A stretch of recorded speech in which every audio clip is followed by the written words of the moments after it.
All right, what's up, you guys? This is Devin with Century FX Studios, back with another video, and today we're going to be talking about I'm selling my F4, my Zoom F4. Yeah, the Zoom F4 is a great recorder. As a matter of fact, I have it right here.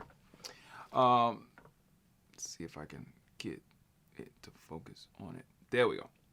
The Zoom F4, it's a great recorder. Great little recorder, has 4 inputs here, 2 outputs on the opposite side, along with line in, line out, headphone jack, and battery port. Not battery port, but DC port here. So if I want to plug it into the wall, like I have it plugged in right now, I could do things like that. The F4 did a lot of things for me, but one of the biggest issues, because I'm now learning field recorders, I'm now learning the new verbiage and the wordage that comes along with these field recorders. And when I got the F4, I thought I would have to learn a whole bunch of stuff that I didn't know already. But the issue with the F4 is that a lot of that stuff is abbreviated, and the screen is very small, and you can't understand what it says half the time. And you got to work with this really 8-bitty kind of old school video gamey kind of screen, and it's really small, and I'm from far away, which a lot of times I am far away from the Zoom F4 when I'm recording, or it's not in plain sight. I can't see anything on that screen, and it doesn't help out that it is backlit and it has other things. It just doesn't help out, especially, I mean, you can toggle it with a little switch, but a lot of things on the F4, it's hard to patch things. It has a weird patching system where it's like a half square when you're patching some things to certain things, and it's just a big hassle working with that interface. Like I said, the preamps are probably better than the F3, but the Zoom F4 has 4 outputs, XLR inputs, excuse me. They have 4 XLR inputs and 2 outputs. But those 4 XLR inputs, I don't really ever use for microphones. I usually only use 2, and I can probably use the other 2 channels as backups. And so if I ever do use 4-channel recording, I could probably use those other 2 for backups, but I never do that anyway. It can be useful for somebody who is trying to purchase something that they're going to sit, and it doesn't have to go anywhere. You don't have to really look at the screen that much because it's set the way you want it to be set, and all you have to do is look at levels go across the screen. It's good for that. You can look for levels, but it's not always great for that. Like, you can't see like -6 and -12 dB. You really have to like zoom in, and I don't even think you can do that on this monitor. Also, with the field recorder itself, the Zoom F3, you don't have to set any of that stuff. You don't really have to worry about too many other settings other than you sitting down and recording. And a lot of times I'm a one-man band. I don't have a lot of people that can go to that knows audio, that would know what a high-pass filter is, or attenuators, or all these complicated terminologies that you have to know for audio, stereo versus mono mixing, and clipping, and knowing what it looks like when it's clipping, and whether or not what clipped is just a hand clap or something else. So these are some of the things you got to think about when you're buying a recorder, because a recorder, really, you sit and you monitor it. It's unlike a camera where you have to change it all the time, change perspectives, and in most cases you have to work with what you're given with cameras and events. A lot of times you can change things on cameras while you're doing it when you're doing photography. Now with video, it's a lot like audio in the regard where once you set it, you can't really change much. You have to anticipate things that happen. I like that run and gun freedom of shooting pictures, but with my audio. And the Zoom F3 gives me exactly that. For those of you who don't know, I also shoot a lot of bands and marching bands that have a massive amount of sound coming directly towards the camera. Well, if at any point in time that sound clips and I can't recover that sound with the F4, I can actually do it with the F3, and the F3 is a lot cheaper depending on when you bought your F4. Since the F4 wasn't as cheap as the F3 is now, I'm losing money on the F4 because I don't use it. It sits and collects dust now. But one big benefit over the F4, or excuse me, over the F3 that the F4 has, is the ability to plug in an audio source or a power source and be able to film pretty much unlimitedly.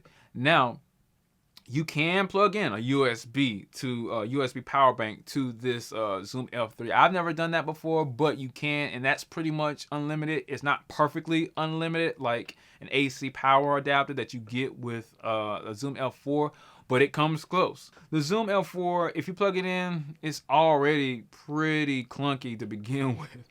Now, you can put like 6 AA batteries in the Zoom L4, but that's also a clunky process too, because you got to pull out that battery sled. You got to put all those batteries in there. So it kind of evens itself out on portability versus the F3. But at the same time, when you put in AC power, you know AC power, as long as that tough cable is locked in place, you're good to go. You don't have to worry about it going out. But right now, like I'm shooting talking head videos, the portability factor of the F3 is that I have it connected to my C-stand here along with my microphones here, so I don't have to have it off camera where I can't see it. I can just look up here in the corner. If at any time you see me looking up in the corner, it's probably at the Zoom F3, and I don't have to worry about it being far away, and I don't have to worry about long runs. Long continuity runs means a degradation in quality from your XLR jacks if you run them too far. So that's another benefit, but I'm not hooking up any kind of USB-C power source to it, running another cable, so that's another thing to think about. So it has its trade-offs and it has its values.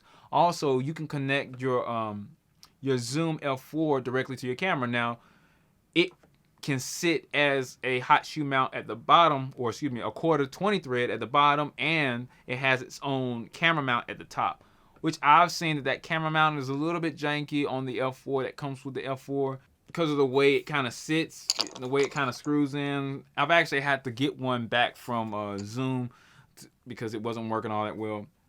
And then you have this quarter 20 thread right here where you can put it on the tripod. Excuse me, let me see if I can get this in focus. You can put it on tripod here and put your camera on top of it here.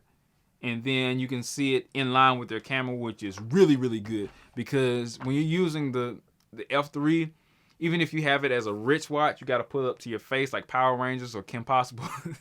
And it's not all that great of a system because you're not going to be able to really pay attention to it. Really, it's designed to not be in your sight and for everything to go right. But at the same time, if it cuts off, there she goes, and you don't know that it cut off. And this has happened to me quite a few times, so I got to get used to that.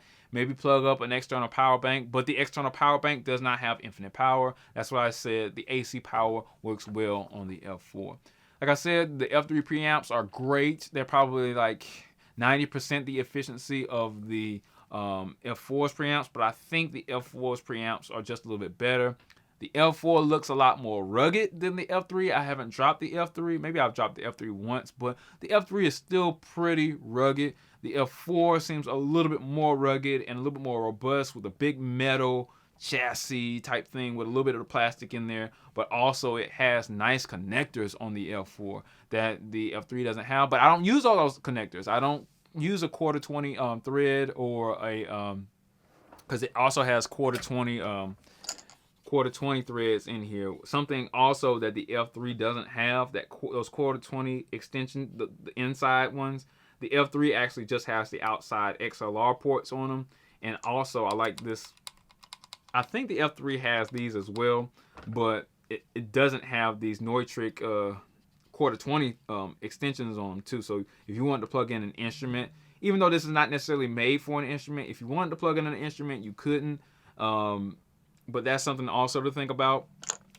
Also, this has the microphone extension. Let me see if I can make this where you guys can see it. So here, Zoom has a lot of extensions to their microphones, and you can plug a microphone in the back of here, and this becomes 2 extra inputs, 5 and 6, where you don't even have that option on the Zoom F3. You don't even have any more options other than the XLRs, and the XLRs are not even quarter 20 or a quarter inch jack for your instruments. But I don't use those at all, so that's another reason why the F4 is burning a hole in my pocket, because I don't use it for anything other than doing those things. Also, I use the slate feature in the F4 when you hold it and it goes beep, but I don't use that either as much, because now I just run everything straight into the audio and have one continuous track, and then hit record on my Ninja, and that Ninja has a continuous track,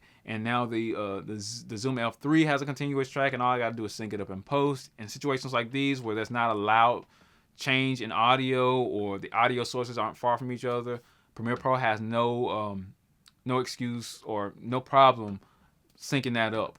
But if I was in an extenuating circumstance where maybe the camera was really, really far from the talent, for example, if I was in a theater, I would really need something to slate or help me sync that up in post if I'm doing it wirelessly. I don't use technical sync or any other type of time code, even though the Ninja V can do it.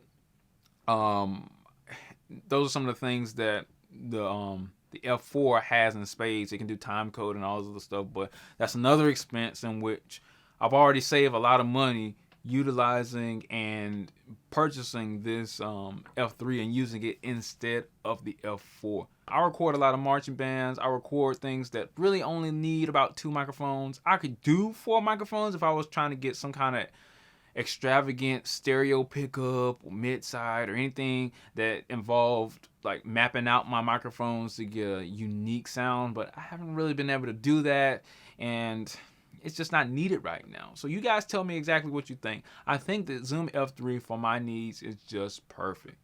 If you have any of these devices, let me know. I'm not an audio-based channel, but I'm about to sell my F4, and I just want to tell you guys my experiences. I'm Devin with Century FX Studios, and thanks for watching the video, and stay tuned for the next ones. Links in the description below for any of these devices. I'm not sponsored, but they help this channel out when you click on them and you go to buy an F3. Maybe if they still have the F4 for sale, buy that as well with the Amazon affiliate links below, and have a great day.